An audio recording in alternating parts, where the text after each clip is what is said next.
Hi everyone, how are you? Today we learn about numbers. Today it's 8th lesson. Бүгін біз сіздермен сандар туралы үйренетін боламыз. Санап үйренеміз ағылшынша. Әзірге 1-ден 10-ға дейін санаймыз. Келесі сабақтарда, яғни келесі видеоларда басқа сандарды үйренетін боламыз. Бүгін 0-ден бастаймыз. 0 дегеніміз 0. Қайталайық. 0.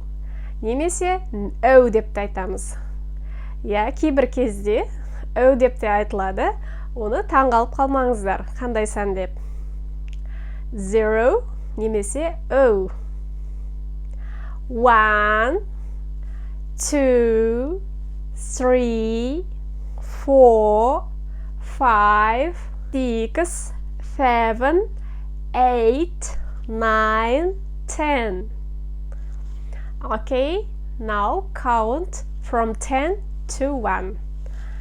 10, 9, 8, 7, 6, 5, 4, 3, 2, 1. Okay, very good. Now repeat after me. Менен кейін қайталап отырыңыздар.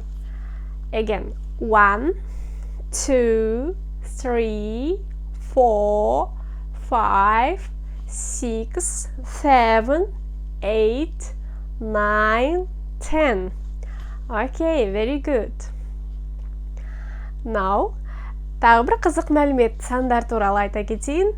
Біз ағылшындарда сандарды, мысалы телефон номерін айтқанда, мысалы біз 8, 705 деп айтамыз, ал ағылшындарда олай емес. Олар әр санды жеке-жеке айтады. Соны естеріңізге сақтаңыздар. Мысалы бір телефон номерін айтсақ, кез келген номерді айтып көрейік, қалай болатынын. Мысалы 8, 7, 0, 2, 4, 5, 2, 7, 1, 0, 2. Көбінесе осы телефон номерларын айтқан кезде, жаңағы 0 санының біз «өу» деген түрін көп қолданамыз. 0-дан қарағанда «өу» немесе 0-ді да пайдаланамыз, но көбіне номерді айтқан кезде «өу» деп айтамыз. Осыны есте сақтайық. Бүгін сіздермен сандарды үйрендік. Сандарды ағылшынша numbers дейді. Біз келесі видеоларды міндетті түрде көріңіздер, ары қарай, оннан ары қарай санауды үйренетін боламыз. 11-ден 20-ға дейінгі сандарды қарастырайық. Яғни 11 саны 11, қайталайық. 11, 12, 12, 13, 13, 14, 14, 15, 15, 16, 16, 17, 17, 18, 18, 19, 19, 20, 20. Енді бір ереже бар. Сол ережені білсек, бұл сандарды тез жаттап алатын боламыз. Ол ережені тыңдаңыздар. Ең бірінші 11 мен 12-ні өзгеше бөлек, басқаларынан жасалу бөлек, сондықтан оларды бөлек жаттап аламыз. 11-ді 11 дейміз, 12-ні 12 дейміз.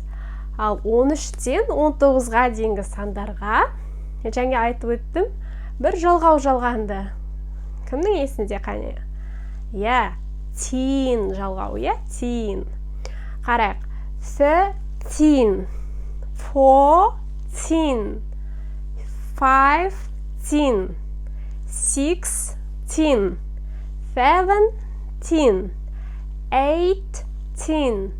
19. Ал 20, 20. Өте жақсы. Яғни осы teen деген сөзді жаттап алсақ, 13-тен 19-ға дейінгі сандарға өте тез сандарды өте тез жаттап аламыз. Себебі, мысалы, 4 дегеніміз 4 болса, ал 14, 14, тиынды қоса саламыз. 5-те кішкене өзгереді. 5 деген 5, ал 15 15 болып өзгереді. Келесі 6 6, 16 16, 7 7, 17 17, 8 8, 18 18 болады. 9 дегеніміз 9, 19 19. Өте жеңіл. Яғни бізге негізгі осы 10-ға дейінгі сандарды жақсы үйренсеңіз, қалғанын алып кетесіз. Енді 20-дан ары қарай санауды үйренетін боламыз. Ол үшін тағы да бір сиқырлы жалғау бар. Соны айтамын, сонда тез жаттайтын боласыздар. Басқа сандарды жаттап алды деген ойдамын. Олай болса, сол сиқырлы қосымшаны жалғауда айтайын. Ол T деп аталады. Яғни қарайық, 20 дегенді біз 20 деп айттық. Сол жерде қандай жалғау тұр? T, яғни T. Енді осы T деген жалғау бізде 90-ға дейінгі сандарға жалғанады, яғни ондықтарға. Мысалы, 20 деп айтсақ, ол 20. 30 десек, ол 30. 40, ол 4 деген фо болады ғой, ал 40 40. 50 50. 60 6 6 60 60. 7 жаңегідей 7 70 70. 8 8 80 80. 9 9 90. Қалай болады? 9 T. Өте жақсы. Яғни осы T деген жалғауды жалғап, біз 90-ға дейін санап үйреніп алдық. Және айтқанымдай, негізгі 1-ден 10-ға дейінгі сандарды өте жақсы меңгеріп алсаңыз, басқа сандарды меңгеру тіптен де оңай. Енді 100-ден ары қарай 900-ге дейінгі сандарға 100 деген сөзді қосып отырсақ болды. Мысалы, 100, 1 деген 100 дейміз. Сонда 100 деген сөз. 100. 200 қалай болады? 2-ден қалай? 2. 200 яғни 200. 300 300. 400 400. 500 500. 600 600. 700 700. 800 800. 900 900. Ал 1000-ды бөлек айтамыз. 900-ге дейін айттық әзірге. Ал 1000-нан ары қарай 9000-ға дейін кете береді. Ары қарай қанша 1000 болса да, ол жерде 1000 деген сан. 1000 деген сөзді қосып отырамыз. 1000 салы 1000 1000. 2000 2000. 3000 3000. 4000 4000 кете береді. Өте жақсы. Сонда негіздеріңіз болса, 10-ға дейінгі сандар жақсы білсеңіз, қалған санды, кез келген санды айта аламыз. Енді толық ондықтарды, толық жүздіктерді, толық мыңдықтарды қалай айту керегін үйренсек, енді мысалы 25 деген сөздерді айтып үйренуге, ол үшін жаңағы айттық 20 деген 20 дедік қой, оған 5-ті қосамыз. Сонда 25 дегеніміз 25 болады.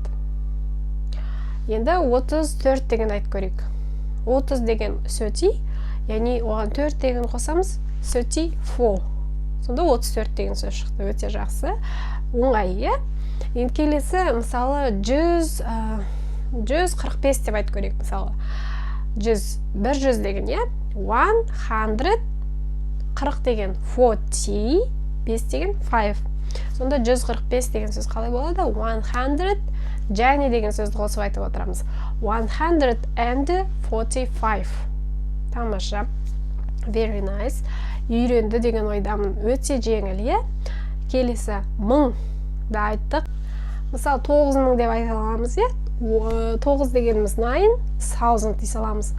10000 деп айтсақ та болады, 10 деген 10, 10,000, 10,000 деген сөз. Жаңағы миллион дегенде ағылшынша миллион дейміз. Ал миллиард дегенде billion дейміз. 1 миллиард 1 billion. 100 дегеніміз 100, 100 деп те айта аламыз, немесе 100 деп айта аламыз. 100 billion. 100 миллиард деген сөз. Сонда біз шексіз сандарды үйрендік, барлық сандарды ағылшынша үйрендік. Ал тағы бір ескеретін жай осы сандар туралы. Енді біз жылдарды айтып көрейік. Жылдарды сәл өзгешелеу. Мысалы, мен туған жылымды айтсам, мысалы 1995 жылы тудым дейтін болсам, бұл сандарды 2-ге бөліп айтамыз. Және 1000 дегенде жай айта бердік қой. Енді бұндай сан жылдардың атауларын мысалы 2-ге бөліп айта аламыз. Біз 1995 дегенде 2-ге бөлсек, 19 және 95. Дәл солай айтамыз біз ағылшында. Мысалы, мен толық сөйлемді айтып шығайын, мен осы 1995 жылы тудым десем, I was born in 1995. Яғни 19 және 95 деп бөліп айттым. Сіздер де дәл солай өз жылдарыңызды 2-ге бөліп айтасыздар. Және астта комментарийға жазып кетсеңіздер болады, өздеріңіздің жылдарыңыз қалай болатынын.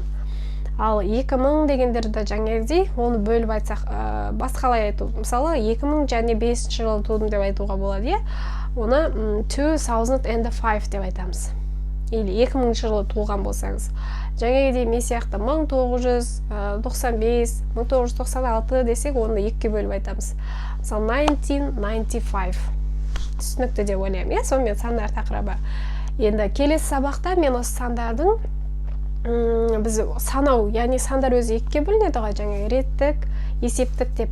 Біз есептік сан есімдерді өттік, 1, 2 деген бәрі осындар айтып жатқандарымыз бәрі есептік. Енді мен келесі сабақта сіздермен реттік сан есімдерді үйренетін боламыз. Осы сабақта өткенде айтқандай, енді біз реттік сан есімдерді үйрететін боламын. Реттік дегеніміз, яғни ол ретін білдіретін нешінші екенін, соны үйренетін боламыз. Ол кішкене өзгешелеу. Жалпы осы реттік сан есімдерді үйренуде біз 1-ші, 2-ші және 3-ші деген сандарды жеке үйренетін боламыз, жеке жаттап аламыз, өткен сабақтағыдай. Ал қалған сандарға жалғау жалғана, тағы да сиқырлы жалғау. Сонымен тез үйренеміз. Ал бастайық. Ендеше 1-ші first, 2-ші second, 3-ші third. Тағы да қайталайық. First, second, third. Өте жақсы. 4-тен бастап біз TH, яғни екеуі деген дыбысты береді, сол жалғауды жалғаймыз. Мысалы, fourth, 4-ші, fifth, 5-ші, sixth, 6-ші, seventh, 7-ші, eighth, 8-ші, ninth, 9-ші, 10th, 10-ші. Тағы да 11 ары қарай бәрі кете береді осы жалғаумен. 11-ші 11th, 12th, 13th, 14th, 15th, 16th, 17th, 18th, 19th, 20th. Енді 21-де жаңағы 1 дегенде 2 санда соңғы санына жалғанады. 20-ны соңғы айтамыз да, 1-ші деген жаңағы first еске саламыз. Сонда 21-ші 21st, 22-ші 22nd, 23-ші 23rd, 24-ші тағы да жаңағы fourth жалғау кетеді. 24th. Енді мысалы 45 дегенді айтып көрейік. 45th, 68, 68, 104-ші мысалы 104th. 1045-ші десек те ең соңғысына жалғаймыз. 1000 дегеніміз 1045th. Өте жақсы. Бүгін сонымен сіздермен реттік сан есімдерді үйрендік. Тіркеліп отырыңыздар каналға, достарыңызбен бөлісіп отырыңыздар. Ағылшында бірге үйренейік. Goodbye everyone.